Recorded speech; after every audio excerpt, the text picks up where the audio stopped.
Hey, beautiful people. What's up? Assalamu alaikum. And welcome back to Unveiled Real Women, Real Talk, the space where faith meets fire and business gets bossed up without burning you out. I'm your host, Coach Naima, your life and business coach who's all about helping ambitious women, especially Muslim women and women of color, grow their business and still have a life. Yes, I said it, still have a life. Because what's the point of making money if you don't have time to enjoy it, right? All right, so today's episode is called Building Without Burnout. How to scale with how to scale with sanity and still have a life.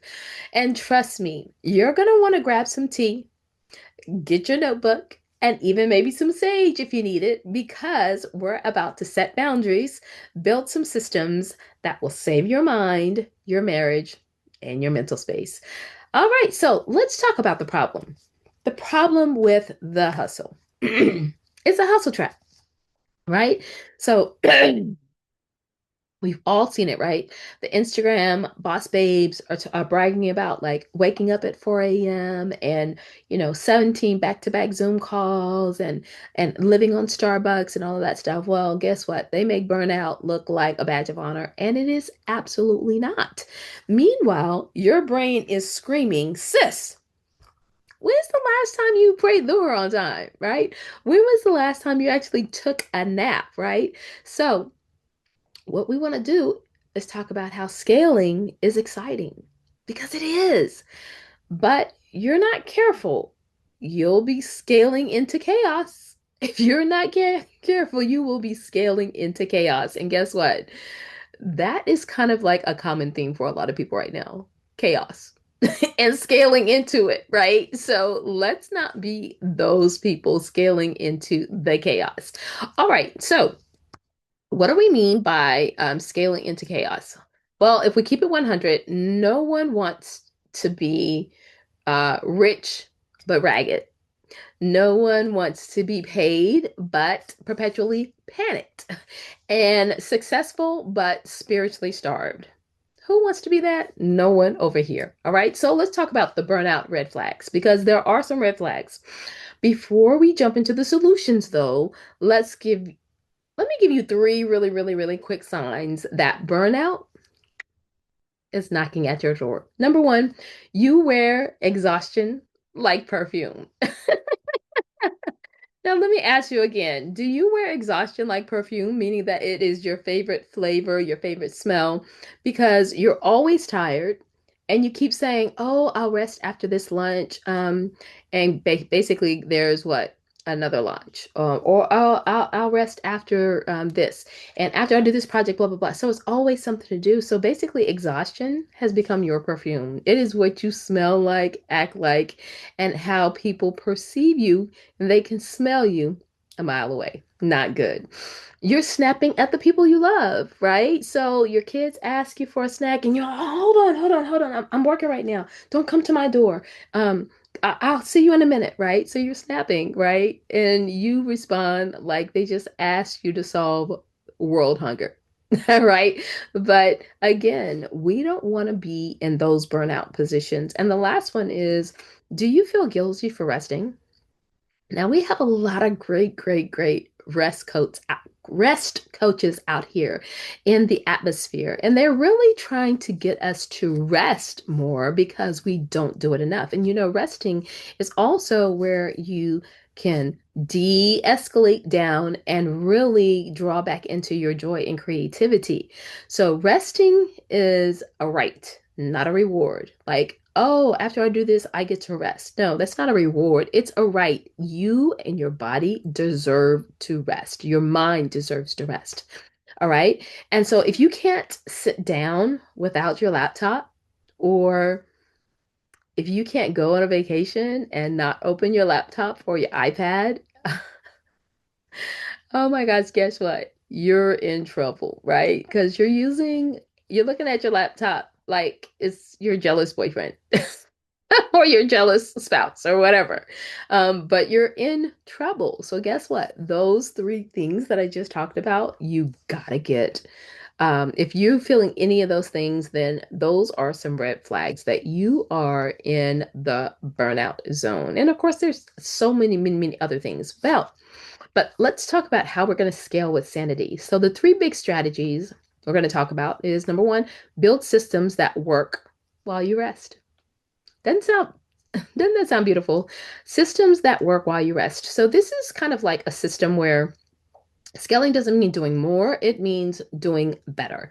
So, automation is your best friend. So, when you start thinking about your entire system, I know that there are different things that you can actually go online. There are AI bots, AI tools, there are programs that when you are actually writing out or doing your specific system, it is actually writing the system out for you. And what that does is it teaches you, excuse me, what your exact system is, your process. And you have to have those processes in place. Why? So that you don't have to keep doing the same thing over and over and over. That if somebody needs to come in and step in while you're on vacation, or while you're resting, or say for instance you get sick, someone can continue to do that specific thing in within your business without you having to do it all the time. So scheduling software like your email funnels, your newsletters, client onboarding templates, these are silent employees that don't ask for PTO, right? No AI bot is asking you for a vacation. So imagine sending a client a welcome package automatically instead of waking up at 2 a.m. and being like, oh my God, I forgot to send the Zoom link, or oh my God, last night I fell asleep and then I wasn't able to finish this contract, or whatever you weren't able to do. But you already have these automations and systems in place. So guess what? Systems save souls. All right. Okay. So the next thing, one of the next strategies is that we set boundaries like a boss. So right now, in the club, I have a lot of our members reading Boundary Boss by Terry Cole. And when I tell you it is life changing, hashtag life changing, absolutely. You have to understand boundaries and set them. And what for a lot of people, women in general, we grew up not really understanding how to set boundaries and what boundaries are because we've been taught and told things like, oh, you have to share, everybody can use all of your toys, and everything is a communal property, and all these different things. But guess what? For your business, you have to set specific boundaries so that you can be the CEO that you know that you need to be. So your business needs office hours. So it's not that, oh, I'm available whenever they need me. Stop saying that. Stop saying that, because they don't need you 24/7. They need you on a scale or a 8-hour basis, or however many hours you want to make yourself available. But you have to have office hours, period.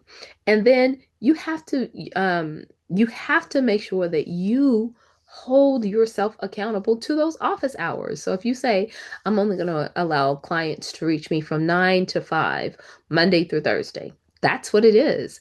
Anyone calling at 5:10, they do not get your time and your attention. You are moving on. And stop thinking that you're going to be in like this scarcity mode of, oh my God, I'm going to lose this client, because you absolutely are not. And the real truth about it is that people love rules. Even though people act like they don't, they really do, because they love structure and order, and they don't want to be living in a chaotic environment with themselves, their business, or even working with you as your client. So set response times, again, through automations if you need to, create policies, put those in place. And here's the kicker: don't forget to stick to them. The more that you don't stick to your own policies and procedures, the more people begin to not trust you. So if someone emails you at midnight and it's not a personal invitation to wreck your sleep schedule, guess what? Protect your peace. Protect your peace the way that you protect your passwords. So again, this is super important. And women that can't set boundaries, there is an issue. Not setting boundaries is an example of how you do not love yourself because boundaries equals values. A boundary is a value that you feel is important. And when you know how people always say, oh, this is so important to me. It really isn't because you're not setting the boundary. You're not allowing for people to um, exist within the value that you say that you believe in because you're letting people cross it. So the more that you protect yourself, then those are boundaries. Boundaries protect you and the person on the other side. They're not just only one sided. And so, usually, when you set a boundary, it's good for both sides. Okay. That's just one thing. So, set boundaries like a boss. The last strategy that I want to talk to you about is scale your support before you scale your business. Can I say that again? Scale your support before you scale your business. And this really goes to like topping your team. So when you have a team, everything works out better. This whole I'm a one woman show, bah, bah, bah, not good. Okay. There are no one woman shows for women who are CEOs and millionaire bosses, right? So they have teams, they have systems in place, and they set boundaries. So listen, even your girl Beyonce has a team. Okay. That's just what it is. You see all those dancers up there, she can't do the whole show by herself. She has people on stage that are helping her. Um, and so when you start thinking about how these people who are making millions make more millions because they have a team, you are actually no different. You are a CEO, and so guess what? You need your team in place. So hiring help isn't a luxury. Let me say it again. Hiring help isn't a luxury. It's a necessity if you want to scale. It is necessary if you want to scale. So when you say, hey, I want to scale my business, you must hire. You cannot do everything on your own. So hiring is a necessity if you want to scale. And that might look like number one, starting off maybe like with a virtual assistant, a bookkeeper, maybe a nanny to watch your children for specific hours as you're matriculating into working on your business more, meal prep, having someone come and drop off meals for the week because you don't have a lot of time to really prepare. And then, of course, going into delegation. Delegation is divine. So this is a part of the support system as well. Delegating removes you from having to do everything. Delegate, delegate, delegate. Um, Delegation removes you from having to spend hours upon hours doing the one thing that you don't know how to do. And let me just be honest, we have to stop saying that, oh, as a business owner, I have to know everything that goes on. Yes and no. You need to know the essentials of how your business is run, but you don't need to know every single detail of how your business, how do I create a social media post if you don't know how to do social media? Who cares? Hire somebody who does know and make sure that the posts are going out. That's it, really. Um, don't let your saboteurs tell you otherwise. Don't let your saboteurs start jumping in the way, like, oh, I have to do this. I'm restless. I got to do all these different things, or I'm the perfectionist. I'm the hyperachiever. All of these things. Stop it. Stop it. Stop telling yourself, hey, I can do it faster by myself. You cannot do it faster. You can't because you're going to run out of time. You're going to run out of energy. So it becomes like a trap, like a wheel trap, little rat on a wheel going around, around, around circle because you're doing everything by yourself. Let it go, sis. Let it go.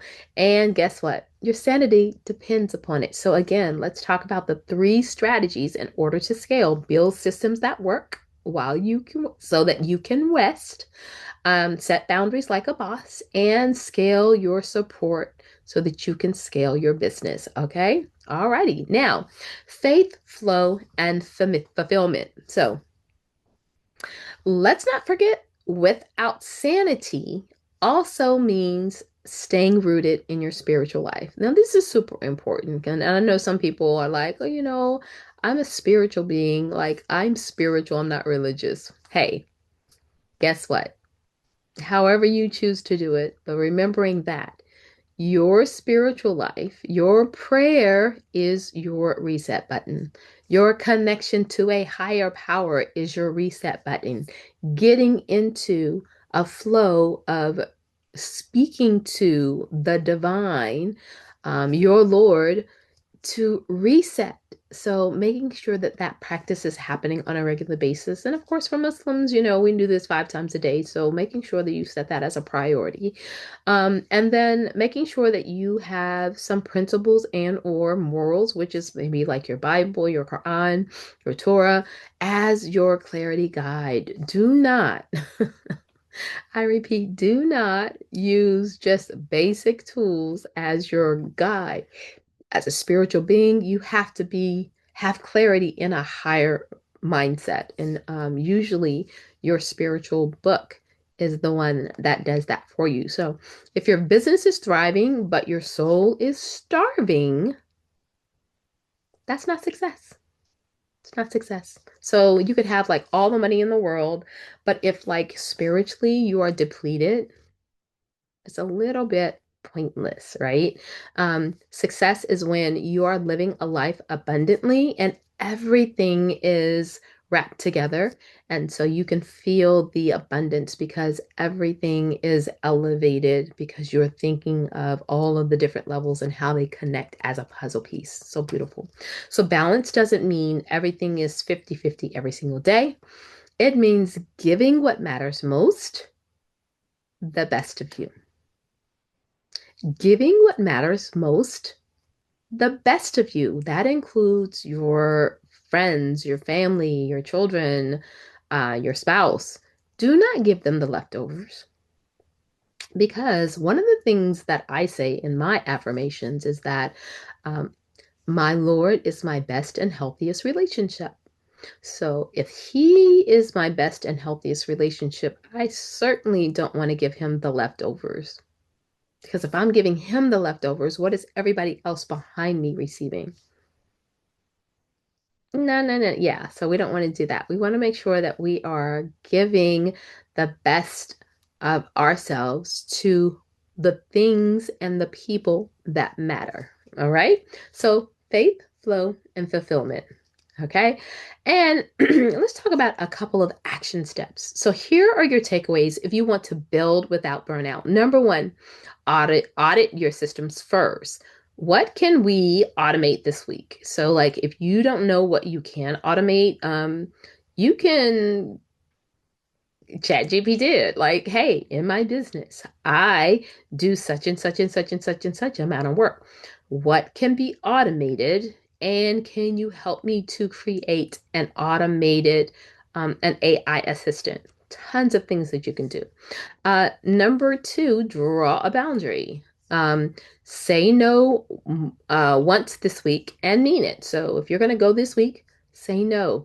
And remembering that saying no is not the only boundary that you can set up for yourself, but it is one of the most important ones for women because we women have a tendency to be pleasers. And as you please other people, you build resentment and frustration. And you just don't want to do that. So start saying no more so that you can say yes to yourself. All right. Invest in support. And again, find one task to delegate it. And then, even if you think about like, hey, I'm going to go ahead and use Instacart to do my grocery shopping so that I don't have to go out of the house and spend 2 or 3 hours out of the house when I can just spend 15 to 20 minutes online and then someone's going to bring the food for me. Also think about, hey, I'm not going to go to Walmart or to Sam's or Costco and buy all of these things. I'm going to order it online and have it delivered to my house. That is investing in support. So that delivery fee that you pay, it is absolutely worth it. Okay. All right. And most importantly, schedule your joy. Put laughter, naps, brunch with your girls. Put those things on your calendar. And then whenever you have whenever you have like all of these big things in business, like, hey, I'm going to start my launch, or hey, I'm going to do this workshop, you put them on your calendar. Put your joy items on your calendar as well. Hey, every third Thursday of the month, I'm going to take a nap, or I'm going to go out and take my shoes off at the park so that I can find myself grounded, or I'm going to take those yoga classes every week so that I can make sure that my body is healthy. And as I prove to myself that I'm investing in my body and showing my body that I'm healthy, I'm proving that I'm loving myself. And that is so, so beautiful. All right. So, because scaling isn't about having less life, it's about having more. All right, so let's go ahead and think about scaling that business. But before you even scale your business, I want to encourage you to make sure that you know what type of business you have. And of course, I have the membership that really takes you from beginning all the way through your business process into your mindset work, which is some of the triggers that happen as you're building your business. You have these mindset hurdles that occur, and sometimes you need support with that. So don't forget to invest in yourself also by getting a life and business coach if you need one. And also workshops, retreats, conferences, all of those things are investments in yourself that you need to think about leaning into. But before we go, I want to also talk to you about the Doing Workshop that is coming up very, very, very soon. So the Doing Workshop is a 2 hour freedom and focus workshop where I am helping you to manage, basically identify the saboteur that keeps you from doing that specific thing, whether it is a business idea you've had for 20 years, whether it is procrastination, whether it is whatever it is, of the relationship, friendships, whatever. It is one thing that you've said that you wanted to do and you haven't done it, and you really need some support to get that done. And we are going to spend 2 hours getting you to that finish line. Don't forget to go to www.ladykhadijahinstitute.com, click on the Doing Workshop so that you can either watch the workshop that is already pre-recorded or be with us live. So whichever happens after this specific date. But know that the workshop is a specific price. And then if you want VIP, you can definitely reach out to me and I can actually do a coaching call with you. I can do a coaching call with you individually after the Doing Workshop if you find yourself needing some additional support. Okay. So, all right, beautiful souls, that's episode 5, Building Without Burnout, How to Scale with Sanity and Still Have a Life. And it just sounds like it's going to be so beautiful. If today's episode gave you some peace, some laughs, or that little push to protect your energy, then do me a favor. Share it with your sister friends and whoever's over there grinding herself into the dust. She needs this too. Share it with her. So, and if you're ready to take this work deeper, come hang out with me at the Lady Khadijah Institute community online, which is the woman-owned $1 million business, the Womb group on Facebook. Join our membership. You can check out our retreats and you can slide into the Facebook group again, where we're building businesses and legacies without losing ourselves. Okay, so until next time, keep your faith strong, keep your boundaries firm, and your joy non-negotiable. I'll see you in the next episode. All right, peace out, everybody. Coach Naima. Assalamu alaikum wa rahmatullahi wa barakatuh.